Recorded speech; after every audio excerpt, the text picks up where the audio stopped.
Hello friends, we are doing different queries of SQL, but the approach we are following is a pretty different way.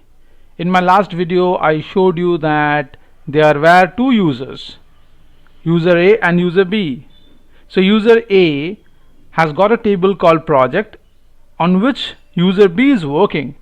We saw that user B was successful to insert data within the table project that belongs to user A, but when user B was trying to perform an update operation or a delete operation, it was not been able to achieved, because you can see over here there is our insufficient privilege.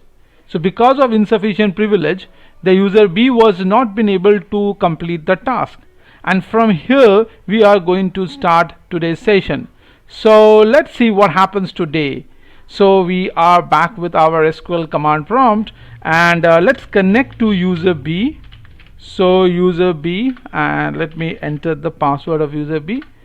Okay, so user B got successfully logged in, and let me come up with my case study.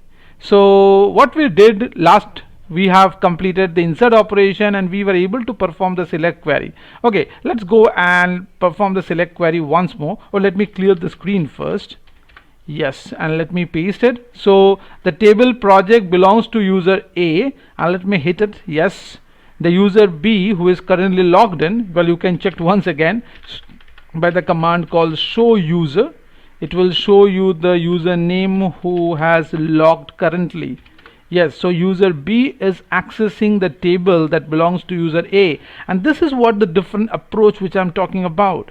Usually when we start our SQL in different colleges, the user concept is not put forward, okay, but frankly speaking, when you do a live project, when you work in a different environment like in a real lab scenario, there are the concept of users comes in.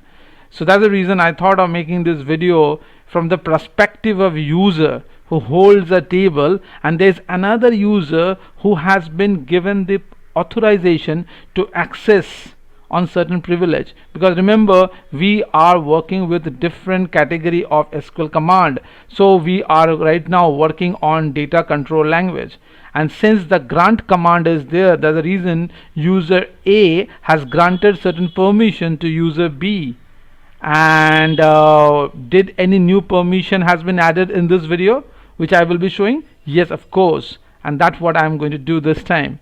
So in the last video you saw update was not allowed, delete was not allowed, but now user B has the permission to perform update as well as delete.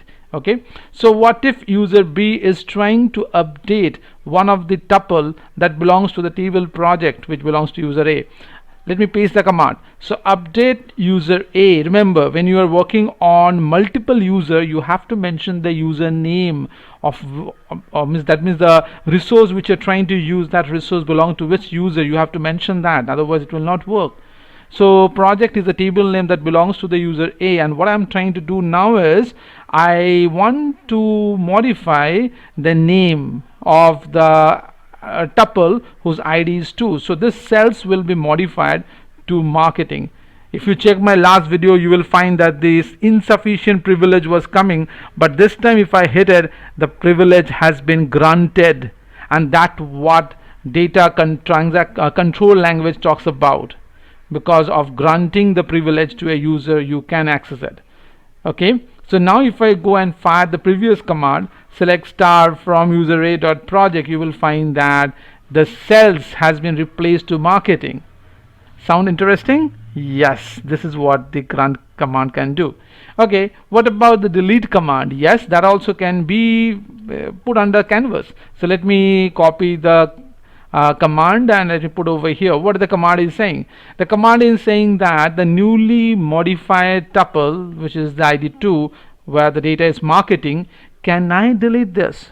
Yes, you can, provided you have the permission. User B has a permission. Okay, so what the command goes like: delete from the name of the user is user A, and the resource is called project, and which tuple you want to delete, where ID is 2. Okay, let's see, last time it was insufficient, but this time it is permissible. You can do it, the user can do it. Okay, so once you have deleted it, now let's go and see that tuple is no more.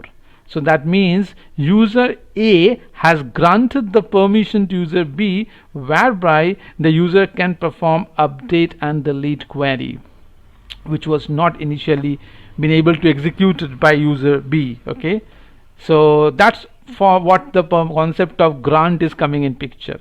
Okay, and what are the things we have performed in the very first operation? We did the insert, then we went for select, then we perform update and as well as delete. Oh, this was the insert operation which we did, right? So let me copy this insert and let me insert one more new row now, and insert into the name of the user is user A, the table name is this, and the value which I want to insert, the ID I want to give as 4, and system.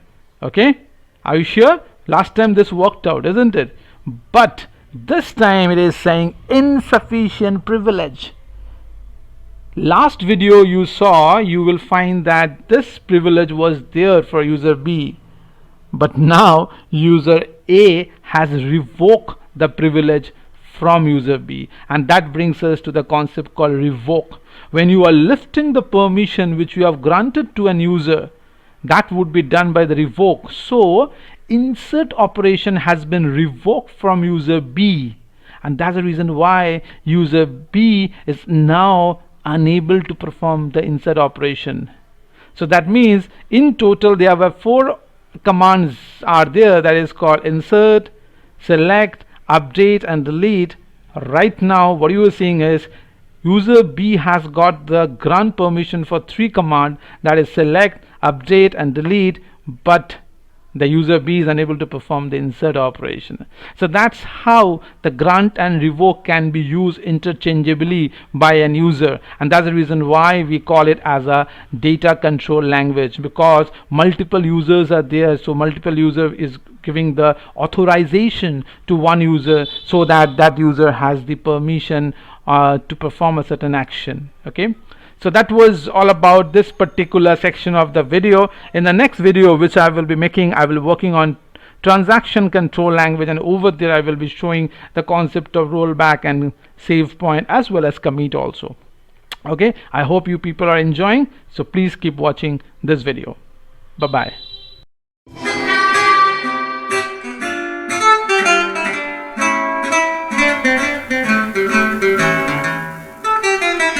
Thank you.